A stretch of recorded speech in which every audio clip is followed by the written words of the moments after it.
우리가 계속해서 고린도 후서 말씀을 보고 있습니다. 고린도에 바울 참 마음에 참 깊은 곳에 있는 교회지요. 고생 많이 했지요.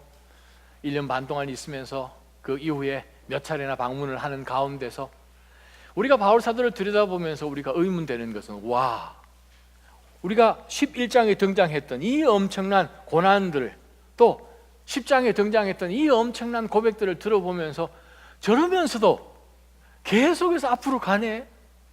아유, 안 쓰러지고 포기하지 않고 주저하지 않고 계속 가네.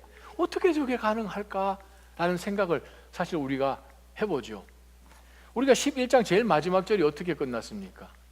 바울 사도가 다메섹의 그 아레다 왕 관리가 체포를 하려고 수색을 하고 포위를 하는 가운데서 창문을 열고 바울 사도가 광주리에 담겨서 그냥 목숨 하나 부지하는 그런 느낌처럼 그냥 줄로 내려서 도망치는, 참 안타깝고 어떻게 보면 와, 그러한 모습, 루저 같은 그러한 모습으로 사실은 우리가 11장을 끝났죠. 고린도 교회에는 이미 바울 사도가 말씀으로 단단하게 기초를 세워주었고, 그들로 하여금 하나님의 나라를 소망하는 그러한 바른 진리 가운데, 복음 가운데 세워주었는데, 이스라엘에서 주디아이저스, 유대 율법주의자들이 들어와서 예수 그리스도를 통해서 믿는 바로 그 구원, 물론 좋지만 완벽한 것은 아닙니다. 율법을 지켜야 합니다. 해서 그들에게 잘못된 거짓된 복음, 거짓된 예수를 증거함으로 인하여서 온 교회가 혼란에 빠졌지요. 유대에서 온 사람들이 말을 얼마나 잘하는지, 아주 웅변가들이고 지식도 있는 것 같고 정말 굉장한 카리스마가 있고, 그들이 입고 다니는 옷을 한번 보세요. 요즘도 보면 유대인들 입고 다니는 옷 보면 희한하잖아요. 위에 쇼를 덮어 쓰지요, 위에 카파 쓰지요, 찢지요, 입지요 하는 가운데서 그냥 굉장한 뭔가 있을 것 같은, 그 당시에 얼마나 더 했겠습니까? 근데 바울 사도는 얻어 터졌지요. 겉모습 보면 시원찮지요. 말도 더듬더듬 하는 것 같지요. 하는 가운데서 사도로서의 권세가 없어 보이는 것 같은 거예요. 유다에서 온 사람들은 그들의 경력이, 크레덴셜들이 아주 굉장하고, 굉장한 사람들로부터 다 추천서까지 다 받아와서 고린도 사람들에게 보여준 마당에 바울 사도의 모습이 너무나 초라해 보이는 것을 우리는 10장, 11장 계속 지금 보고 있는 중에 있습니다. 그때 우리가 던져야 할 질문이 있습니다. 참 고난 가운데 있고 사람들한테 무시도 당하고 정말 보면 위너가 아니라 루저처럼 보이는 이 바울 사도가 정말 계속해서 going 해 나아가도록 해주는 것이 무엇이었나? 오늘 우리가 방금 읽은 이 사건을 통하여서 바울 사도로 하여금 계속해서 복음의 사도로서 이방인들을 위해 하나님이 불러 세우신 사도로서 그 일을 끝까지 감당할 수 있도록 해준 이유가 세 가지가 오늘 본문에 등장합니다.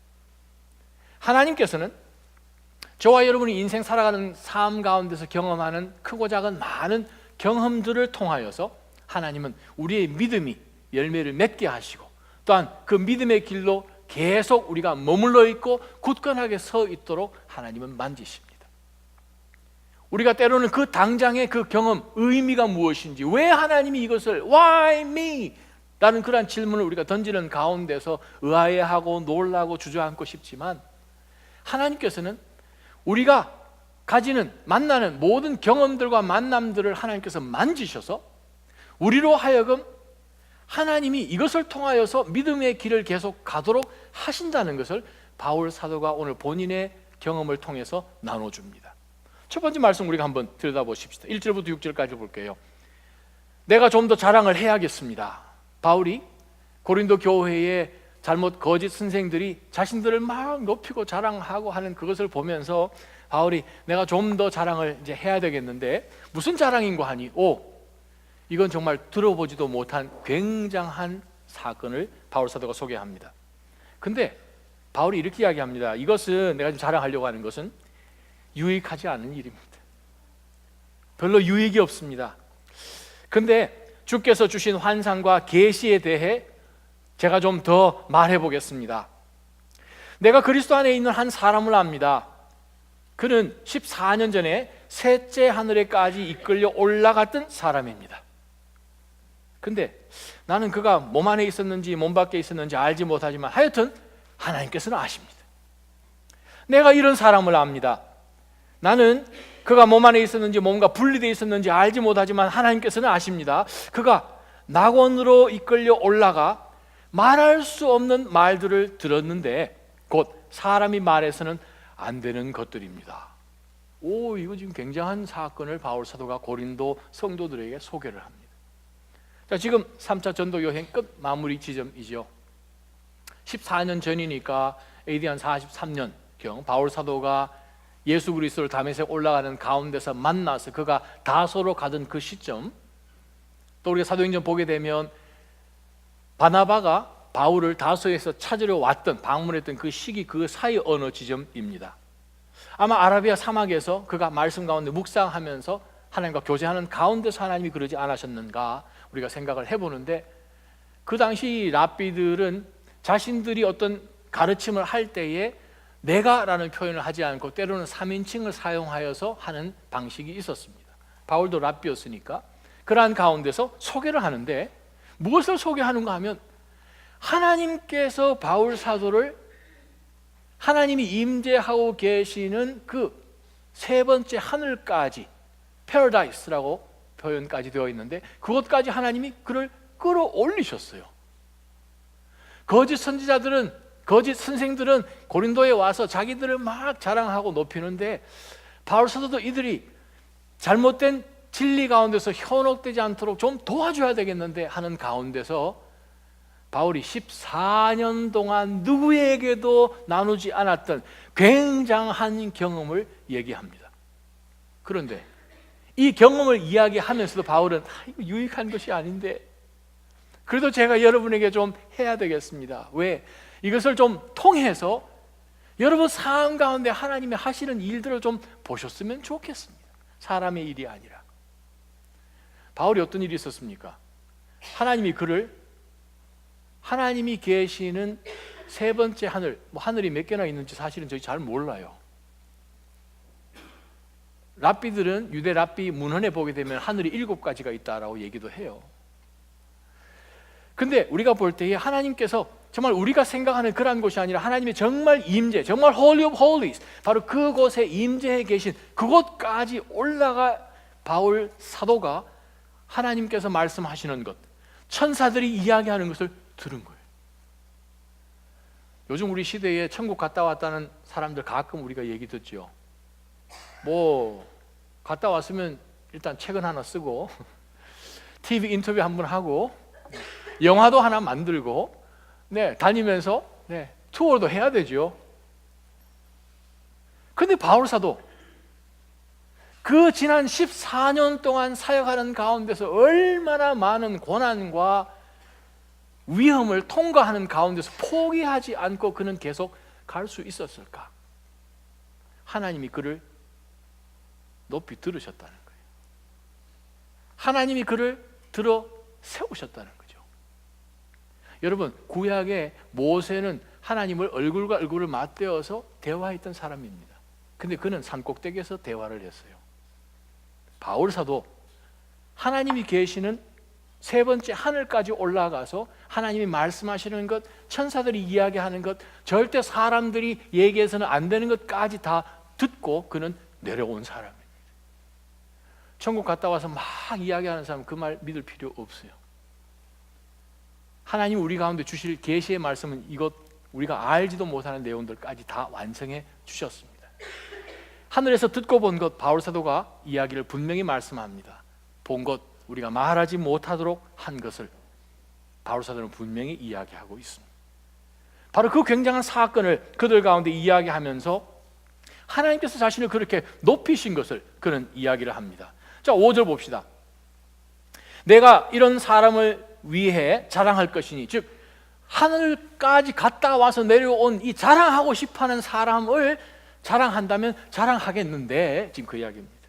원문을 정확하게 번역하면 나 자신을 위해서는, 이제 자기로 돌아옵니다.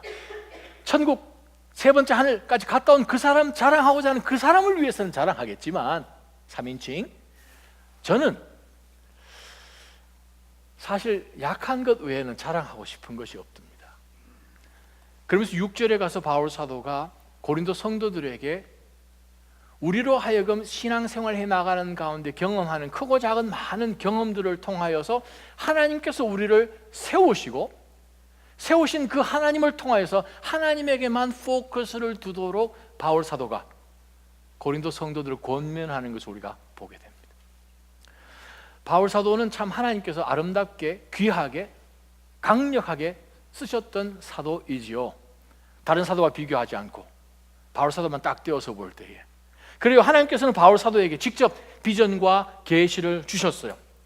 다메섹 올라갈 때에 하나님께서는 직접 만나셨죠. 성자 부활하신 하나님께서 바울 사도를 만났습니다. 만나는 바로 그 시점 가운데서 이 예수 그리스도께서 바울 사도에게 아나니아라는 사람이 와서 너를 도와줄 것이다 까지 이미 계시로 말씀해 주셨어요. 이방 사람들의 사도로 하나님께서 바울 사도 너는 구별하였다 라고 직접 계시의 말씀을 주셨어요. 마게도냐 사람들이 비전 가운데서 우리로 와서 좀 도와주시오 하는 그 비전을 성령께서 보여주셨어요. 고린도 사역할 때 참 많이 힘들었습니다. 근데 하나님께서는 비전을 통하여서 사도행전 18장에 보게 되면 사도 바울에게 용기를 주셨어요. 사도행전 23장에 보게 되면 바울 사도가 예루살렘 올라갔을 때 붙잡혀서 옥에 갇혔어. 바로 그때 밤에 주님께서 나타나셔서 다시 한번 바울 사도에게 용기를 주시며 직접 계시의 말씀을 주셨습니다. 사도행전 27장을 보게 되면 배가 파손되어 있었을 때에 하나님께서 천사를 보내셔서 그 천사가 직접 바울 사도에게 너와 여기 있는 모든 승객들, 선원들 단 한 사람도 목숨을 잃지 않는다라고 직접 계시의 말씀을 받았던 사람이 바울 사도입니다. 그것뿐만입니까? 정말 이해할 수 없는 하나님의 경륜, 하나님의 앞으로 이방인들을 향하여서 하실 그 계획까지 누구에게도 나눠주지 않았던, 구약 이사야 선지자를 비롯하여서 그 어떤 선지자에게도 나누지 않았던 굉장한 하나님의 비밀의 계시까지도 바울 사도에게 계시를 통하여서 알게 하신 것이, 하나님 말씀 한번 찾아볼까요? 에베소서입니다. 에베소서 3장 1절에서 6절까지 말씀입니다. 에베소서 3장 1절에서 6절 말씀, 제가 여러분을 읽어드립니다. 이러므로 그리스도 예수로 인해 이방 사람인 여러분들을 위해 갇힌 몸이 된 나 바울이 말합니다. 여러분은 분명히 여러분을 위해 내게 주신 하나님의 은혜의 경륜에 대해 들었을 것입니다. 내가 이미 간략하게 기록한 것과 같이 하나님께서는 그 비밀을 내게 계시로 알려주셨습니다. 바울 사도예요. 굉장한 사도죠. 여러분이 그것을 읽어보면 내가 그리스도의 비밀을 깨달았다는 것을 알 수 있을 것입니다. 그 비밀이 무엇입니까? 그 비밀은 지나간 세대에서는 사람의 아들들에게 알려주시지 않았지만 지금은 성령 안에서 사도들과 신약시대의 예언자들에게 계시를 주셨습니다. 그 계시의 내용이, 비밀은 이방 사람들도 복음을 통해 그리스도 예수 안에서 함께 상속자들이 되고 함께 지체들이 되고 함께 약속의 참여자들이 되는 것입니다. 교회예요. 에베소서 제가 몇 달에 걸쳐서 강의해 드렸잖아요. 교회예요. 하나님께서 하나님의 영원한 계획 가운데서 교회를 하나님께서 제정하시고 그 교회를 통하여서 유대인들과 이방인들을 하나로 합쳐서 중간에 막힌 담을 헐어주시고 그들로 하여금 한 지체로 하나님의 나라를 유업으로 받을 함께 상속된 자들로 굉장한 그 비사를 바울 사도에게 직접 계시를 통해서 가르쳐 주셨어요. 또 그것뿐입니까? 오늘 우리가 나왔던 바울 사도는 하나님께서 천국에까지 올라가서 천국을 한번 보게 해주셨던 굉장한 사도입니다. 저와 여러분, 이 말씀을 들을 때 우리가 생각하는 것이 있습니다. 목사님, 저도 천국 한번 갔다 오면 달라질 것 같아요. 그렇지 않으세요? 한번 보면, 직접 한번 들으면 달라질 것 같다라는 생각을 하지요. 바울이 고난 가운데 있을 때마다 아마 옆에 있는 동역자들이나 성도들이 아마 그렇게 질문을 했는지도 모르겠습니다. 참 바울 너무나 힘들고 고난 그래요. 좀 지나면 천국 갑니다. 우리 여기서 아직 열심히 하면 정말 우리 살아생전에 주님 오시면 할렐루야, 또 죽어서 천국 가도 할렐루야. 네, 우리 조금만 지나면 천국 갑니다. 힘내세요, 화이팅! 했을 때 바울 사도 속에 무슨 생각으로 했겠습니까? 저요, 갔다 왔어요. 한번 보았다는 거죠. 여러분, did you know? 여러분 지금 71 센터 스트리트 버링턴에 지금 앉아 계시잖아요. 근데 사실은 여러분 지금 하늘에 앉아 계신 거 믿으십니까? 바울 사도 와 되게 부럽다. 천국까지 가보고 들어보고 내가 정말 천국 한번 갔다 왔으면 내가 정말 이렇게 안 살지. 손 뭐 하는 거 아시죠? 네. 그런 생각을 혹시나 가지셨다면 우리가 방금 보았던 하나님의 말씀 다시 한번 넘어가기를 원합니다. 에베소서 한번 찾아보세요. 에베소서 2장 4절에서 6절. 혹시나 예전에 에베소서 강의할 때 밑줄 안 치셨으면 빨리 4절 5절 특별히 6절 말씀 밑줄 치시기 바랍니다. 함께 한번 읽어봅니다. 그러나, 자 시작. 그러나 자비가 풍성하신 하나님이 우리를 사랑하신 그 크신 사랑으로 인해 허물로 죽은 우리를 그리스도와 함께 살리셨습니다. 여러분은 은혜로 구원을 받은 것입니다. 그리고 그리스도 예수 안에서 함께 일으키시고 함께 하늘에 앉히셨습니다. 자, 여기서 하늘에 안 앉고 계신 분 손 한번 들어보세요. 하나님께서 저와 여러분을 예수 그리스도 안에서 하늘에 함께 앉혀 주셨습니다. 아멘. 바로 이건 믿음이죠. What made Paul going? 바울로 하여금 계속해서 keep going 할 수 있도록 무엇이 만들었을 것 같으십니까? 그것은 하나님께서 바울 사도 자신을 세우셨다는 거죠. 하나님이 그를 세우셨다는 그것을 분명히 그는 확신한 가운데서 그가 흔들리지 않는 가운데 주께서 부탁하신 그 일을 끝까지 감당한 것이죠. 에베소서 2장 22절 한번 보십시다. 여러분도 성령 안에서 하나님께서 거하실 처소가 되기 위해 그리스도 안에서 함께 지금도 세워져 나아가고 있습니다. 아멘. 예수님께서 거하시는 곳이에요.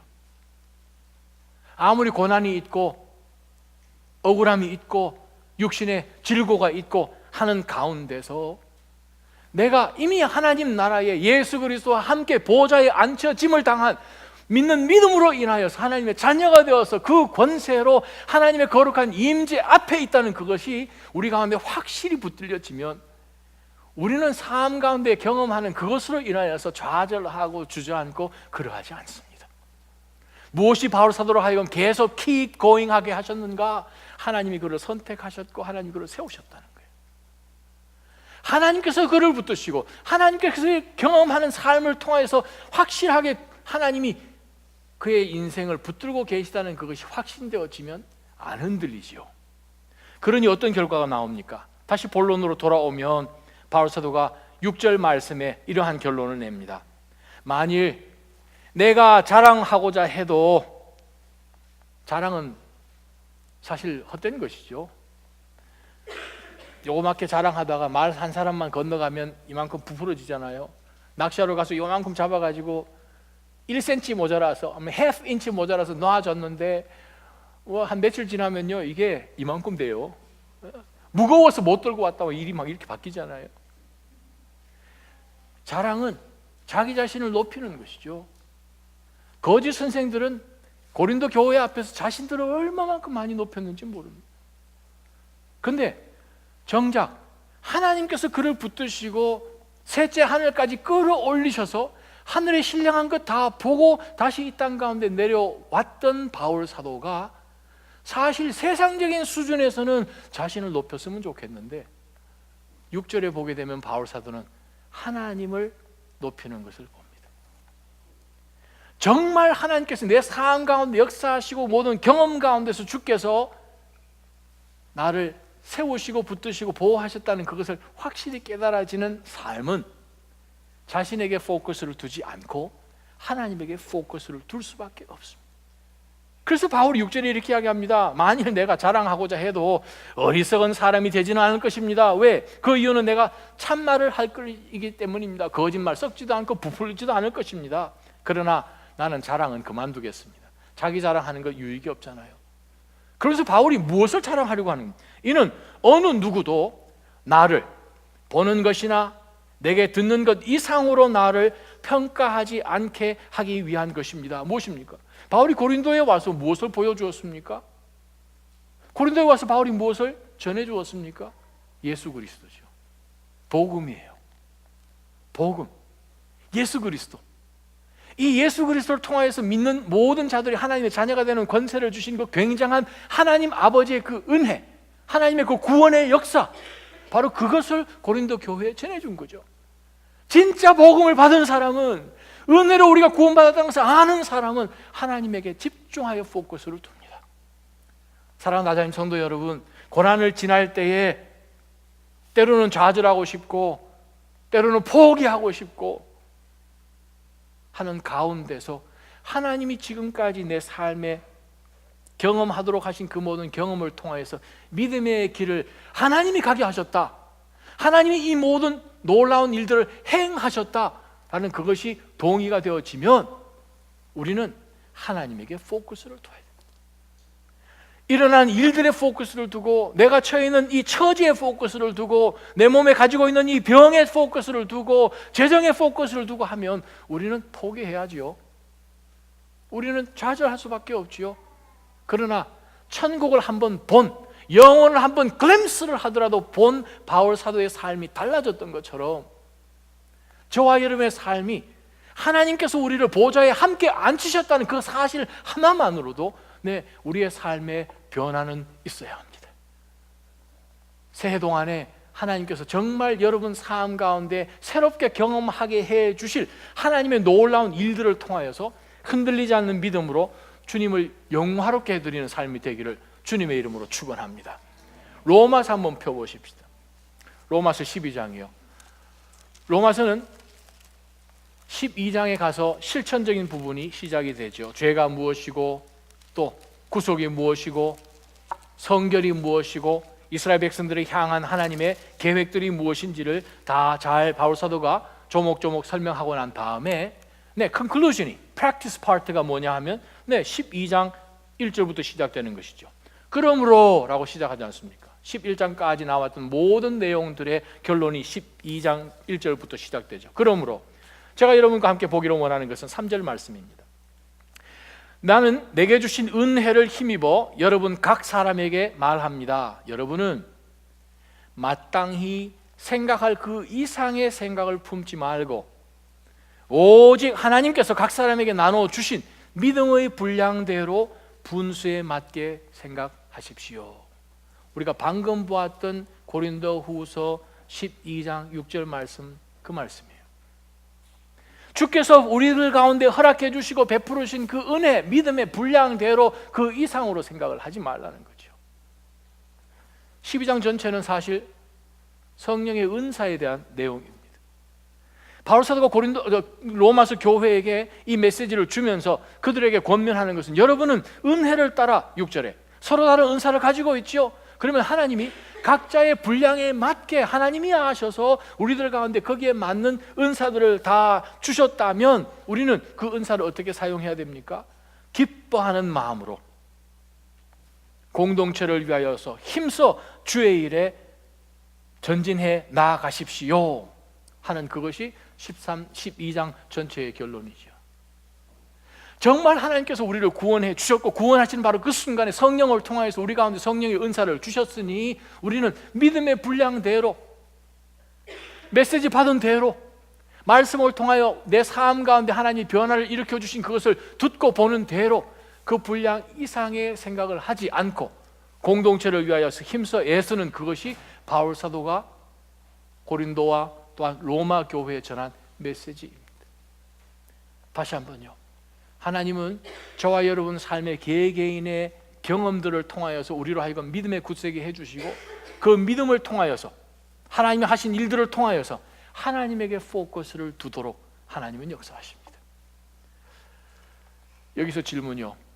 바울 사도가 대체 그 굉장한 경험을 하고 난 다음에 어떻게 14년 동안이나 그가 누구에게도 이야기하지 않고 고난 가운데서 그가 계속해서 믿음의 길을, 전도자의 사명을 감당할 수 있었을까?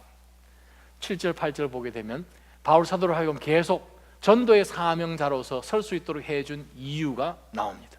두 번째 이유요, 7절부터 받은 계시들이 지극히 큰 것을 인해 나로 교만하지 않게 하시려고 내 육체의 가시 곧 사탄의 사자를 주셨습니다. 이는 나를 쳐서 교만하지 않게 하시려는 것입니다.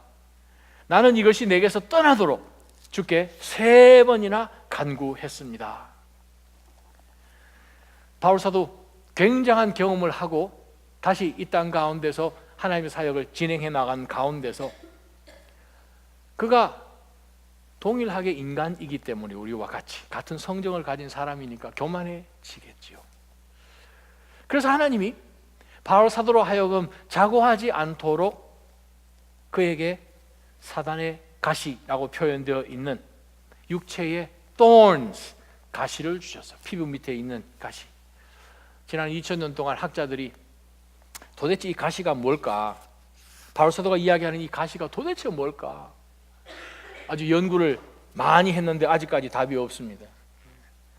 칼빈은 이게 영적 시험이다. 상황이 어려울 때마다 그가 아마 전도자의 사명을 감당할 때 아무 어려웠을 것이다. 마르틴 루터는 시험과 핍박이 그의 가시였다. 지금까지 천주교는 성욕이었다. 그가 싱글이기 때문에 라고 이야기를 합니다. 바울 사도가 곱추였나? 간질이 있었나? 말라리아인가? 마이그레인인가? 혹시 말 더듬는 건가? 하는 그러한 많은 추측들이 사실은 있었습니다. 가시가 바울이 정확하게 얘기를 하지 않으니 우리도 사실은 알 바가 없지요. 근데 대략 추측할 수 있는 것은 사실 힌트가 하나 있습니다. 갈라디아서 말씀을 보게 되면 바울 사도가 갈라디아 성도들에게 마지막 6장 11절에 가서 여러분, 제가 여러분을 향한 마음이 정말 애틋한데 제가 여러분에 대한 그런 마음, 특별히 1차 전도 여행 때 교회를 개척했으니 얼마나 마음 가운데 있겠습니까? 여러분 너무나 보고 싶은 가운데서 제가 이렇게 크게 글씨를 여러분이 직접 손으로 씁니다. 바울이 눈이 굉장히 안 좋았죠. 눈이 굉장히 안 좋아서 잔잔한 글은 거의 볼 수가 없었어요. 그래서 바울 사도는 서신을 쓸 때 항상 대피라는 사람을 항상 둬서 썼지요. 로마서 보게 되면 대피라는 사람의 이름까지도 나오는데, 갈라디아서 4장 15절에 보게 되면 여러분들이 제가 어떤 상황 가운데 있는 것을 알다면 여러분 눈이라도 빼주었을 것입니다 라고 표현하는 게 나와요. 왜 다른 것이 아니고 눈일까? 갈라디아 교회 성도들은 바울 사도가 눈이 안 좋은 걸 아는 거죠. 아유, 제 눈 쓰십시오라고 할 만큼 바울 사도의 눈이 굉장히 안 좋았을 것입니다. 아마 그것이 아니었는가? 근데 우리는 정확하게 모르지만 분명한 것은 이것은 바울이 정말 싫어하는 가시였다는 거예요. 고통이었다는 거죠. 고난이라는 거죠. 우리는 고난을 살면서 많이 경험합니다. 왜 경험하나요? 우리는 사람이니까 경험하죠. 건강도 예전 같지가 않잖아요.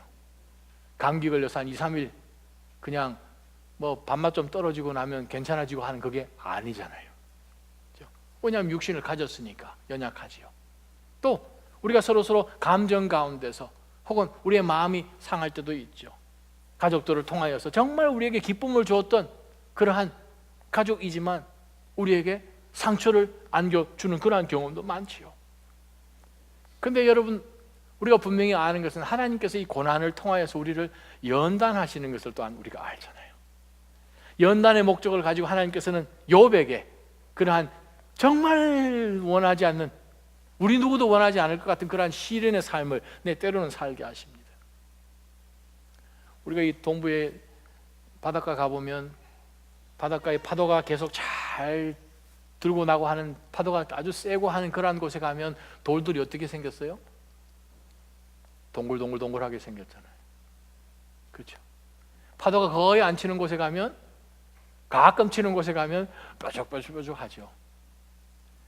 그것처럼 하나님께서 하나님의 그러한 온유한 사람으로 하나님이 마음껏 사용하실 수 있는 그러한 성품으로 만들어지는 바로 그러한 사람들 가운데 하나님께서는 계속 목적을 가지고 우리들 삶 가운데 고난을 주십니다. 다 찾아볼 수는 없지만 베드로 전서 1장에도 나오고 6절 7절, 야고보서 1장 2절에서 4절까지도 나오지만 로마서를 저와 여러분 함께 찾아봤으면 좋겠습니다. 로마서 5장이요. 고난에 대해서, 그러나 하나님은 그 고난 가운데서 분명한 목적을 가지고 우리에게 고난을 주십니다. 때로는 우리가 고난 지긋지긋할 것 같고 정말 제발 좀 하나님 스탑이라고 얘기를 하고 싶지만 하나님께서는 이 고난을 통하여서 우리들에게 주시는 분명한 목적이 있죠. 로마서 5장 1절에서 5절부터 한번 한 목소리를 읽어봅니다. 그러므로 시작.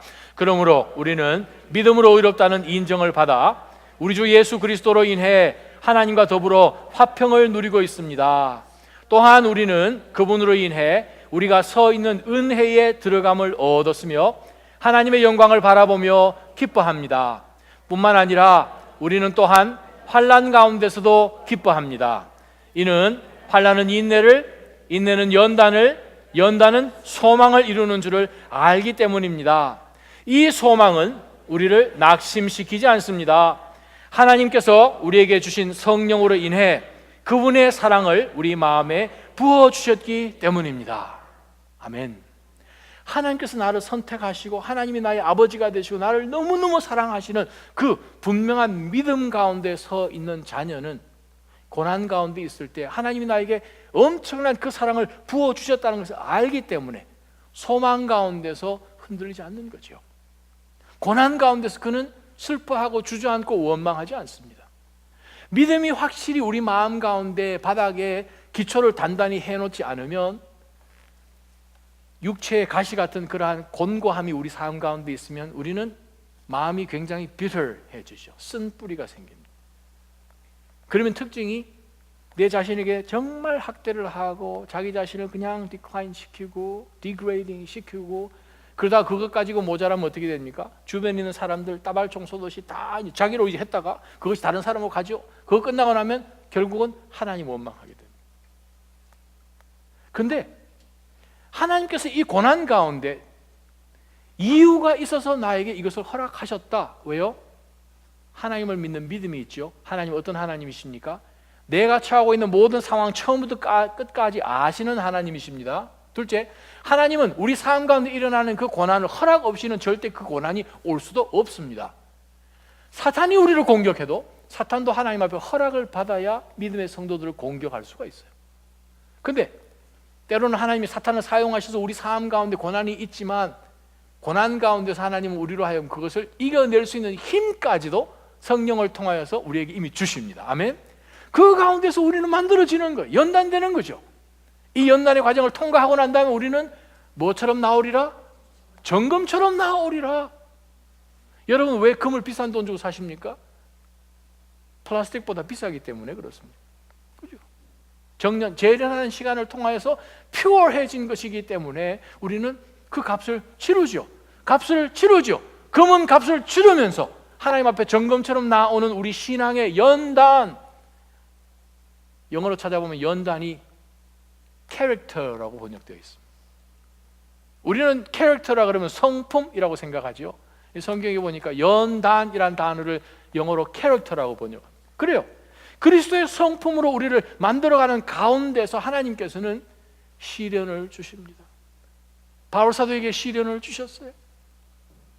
시련을 주시는 목적이 무엇입니까? 내 힘으로 이걸 이길 수 없다는 거죠. 시련을 통해서 바울 사도를 하나님 어떻게 만드셨습니까? 겸손하게 만드셨다는 거예요. 겸손하게 만드셨어요. 시련을 통과하지 않으면 우리는 겸손을 절대 연습할 수도 배울 수도 없어요. 그래서 바울이 이렇게 고백합니다. 내 육체에 가시 곧 사탄의 사자를 주셨습니다. 이는 나를 쳐서 교만하지 않게 하시려는 것입니다. 고난에는 이유가 있어요. 고난은 이유가 있어요. 저와 여러분이 사실 고난 당할 때 우리는 제일 먼저 떠오르는 혹은 하나님 앞에 기도하는 가운데서 하나님 앞에 고백하는 것이 뭐냐면 하나님, Why?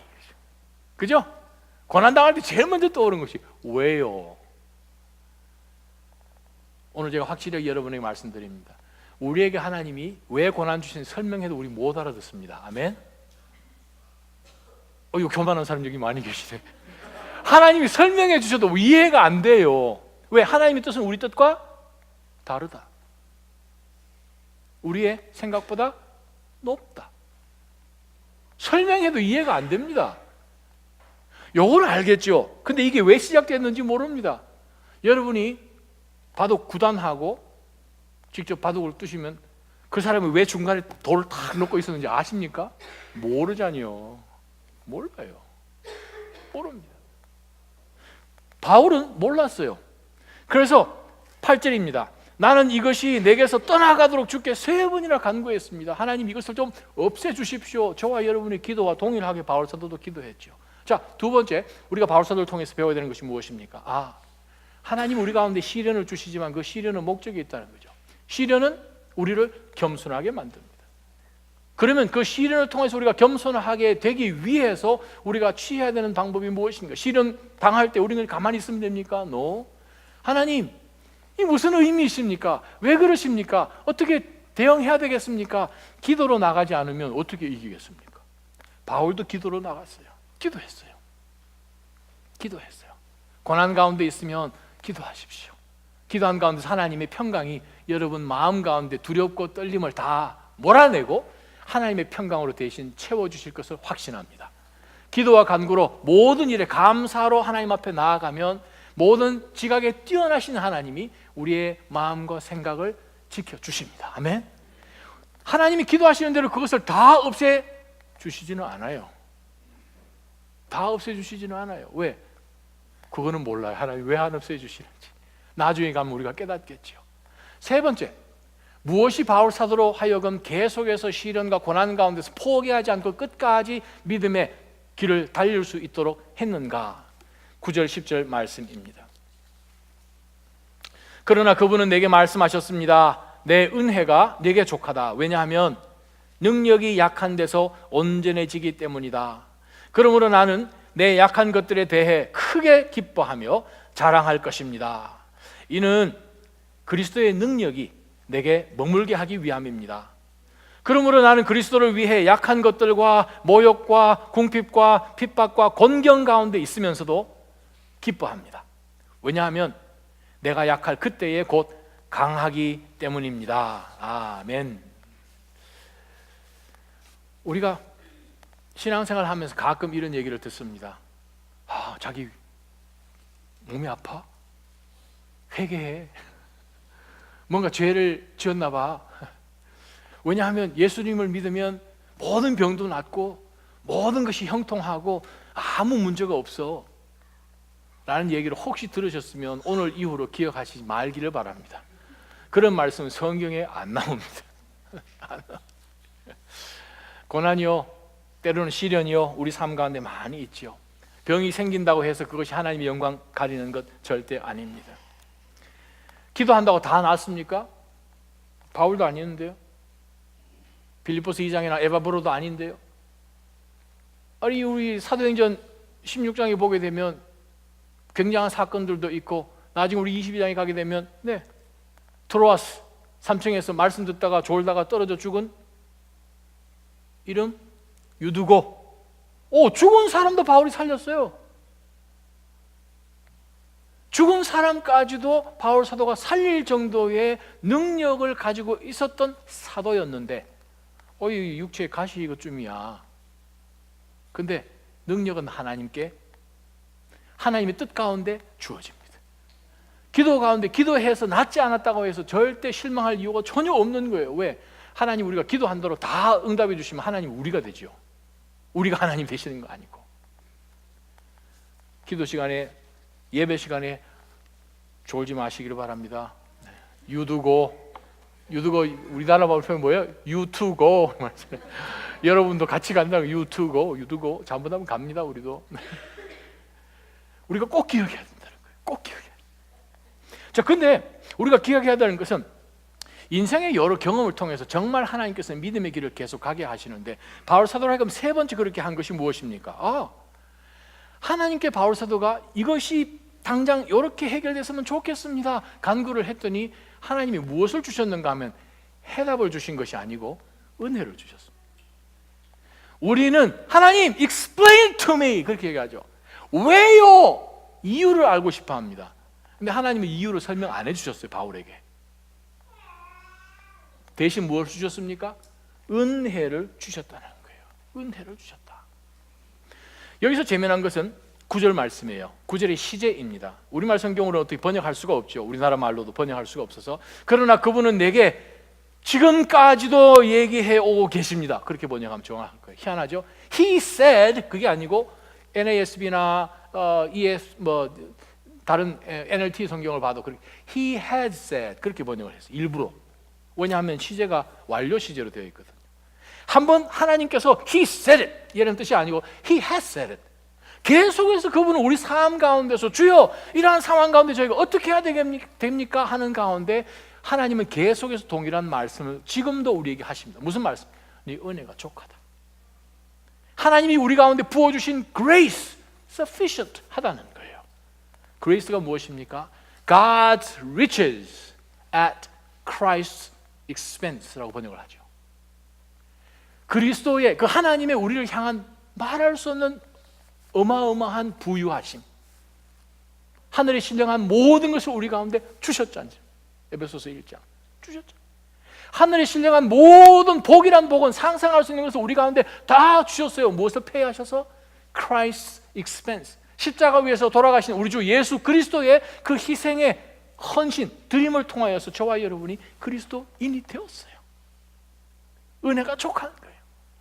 아니, 하나님에게 가장 중요한 예수 그리스도를 우리를 위해서 아끼지 않고 그냥 once for all 단번에 주신 그분께서 때로는 우리가 육신의 어려움이 있고 재정적인 어려움이 있고 앞으로 해나가는 미래에 대한 불확신 때문에 두려움이 있고 하는 이것 가운데서 하나님이 그것은 응답해 주지 않으시려고 뒤에다 숨기시는 하나님이시겠습니까? 최고의 예수 그리스도를 주셨는데, 본인을 주셨는데, 삼위일체의 하나님, 다른 것을 하나님은 뒤에다가 리저브 하시겠습니까? 바울 사도가 우리에게 주시는 은혜가 있습니다. 무엇입니까? 하나님이 주시는 은혜, 바로 그 은혜에 집중하라는 거죠. 바울은 알고 싶었습니다. 바울은 이것을 바꿨으면 원했죠. 저와 여러분은 사실 기도할 때 하나님 이거 바꾸어 주십시오. 하나님 저 이거 싫습니다. 사이즈 바꿔 주십시오. 색상도 바꿔 주십시오. 그렇게 우리는 생각을 하죠. 하나님은 은혜를 통하여서 우리들에게 이것을 대체시킬 수 있는 substitute을 주시는 게 아니에요. 하나님은 우리를 변화시키십니다. 하나님은 우리에게 transformation을 주십니다. 완전히 변형된 것을 주십니다. 상황은 변하지 않았어요. 바울 사도가 변하지 않았어요. 상황 가운데서 상황은 계속 있었습니다. 그런데 바울이 그 상황 가운데서 이겨낼 수 있도록 하나님이 그에게 변형을 주셨어요. 무엇을 주셨습니까? 은혜를 주신 거예요. 사탄의 가시는 있어요. 그 이전에는 너무 싫었어요. 3번이나 예수님이 마치 겟세마네 동산에서 3번이나 기도하신 것처럼 바울 사도도 3번이나 기도해서 이거 좀 없애달라고. 근데 하나님의 응답은 내 은혜가 네게 족하다. 왜? 바울아 생각해봐라. 능력이 약한 데서, 네가 능력이 약한 데서 내가 너를 도우면 너가 온전해지지 않겠니? 그 얘기를 말씀하시는 거예요. 그랬더니 바울 사도가 유레카, 이게 비결이고 하나님 몰랐습니다. 저를 위해서 하나님이 이 가시를 주셔서 저로 하여금 조금만 교만해지고 자고해지고 옆길로 가고 스스로 자신을 한탄하는 그런 마음이 들 때마다 나는 연약한 사람이야. 조그만 가시 하나만 있어도 아파. 그런 자신의 연약함을 통하여서 바울 사도가 어디에다가 포커스를 둘 수밖에 없습니까? 주님 도와주십시오. 제가 할 수 있는 것이 하나도 없습니다. 도와주십시오. 그래서 바울 사도가 이렇게 고린도 성도들에게 권면합니다. 그러므로 나는 내 약한 것들에 대해 크게 기뻐하며 자랑할 것입니다. 이는 그리스도의 능력이 내게 텐트를 쳐서 머무르기를 원합니다. NASB 성경에 보면 NIV도 마찬가지지만 rest란 단어를 씁니다. 이 단어는 아주 재미난 단어예요. 내 머리 위에 텐트를 치다라는 뜻입니다. 머리 위에 텐트를 치다. 그 말은 내 고난 가운데서 누구 좀 비 좀 피하게 좀 해주세요. 근데 하나님께서 능력으로 우리 머리 위에 그 어떤 것도 해하지 못하도록 텐트를 쳐서 하나님의 능력이 여러분 삶 가운데 거하시도록 하셨다는 거예요. 아멘. 저와 여러분이 구약에 있는 성도였다면 텐트가 의미가 뭔 줄 아시죠? 하나님의 성막이요, 하나님의 임재요. 저와 여러분 12지파 가운데 있어서 이스라엘 백성들이 광야 시간 지나는 동안에서 눈을 뜨고 텐트를 열고 아침에 나가보면 탁 보이는 게 뭡니까? 하나님의 정중간에 있는 성막이잖아요. 하나님의 임재요, 하나님의 은혜로 함께해 주시고 능력으로 함께해 주시는 바로 그 하나님 때문에 내가 아무리 연약해도 내가 힘을 빼면 하나님이 역사하시죠. 무슨 운동이든지 처음에 배우면 코치에게 혼나는 게 뭡니까? 힘 빼라. 힘 빼라. 자, 옆에 분 한번 보십시다. 얼굴 보시고 힘 빼라 한번. 힘 빼세요. 힘 빼세요. 힘을 빼야 강해집니다. 아멘. 내 힘을 빼야 하나님의 힘이 강해집니다.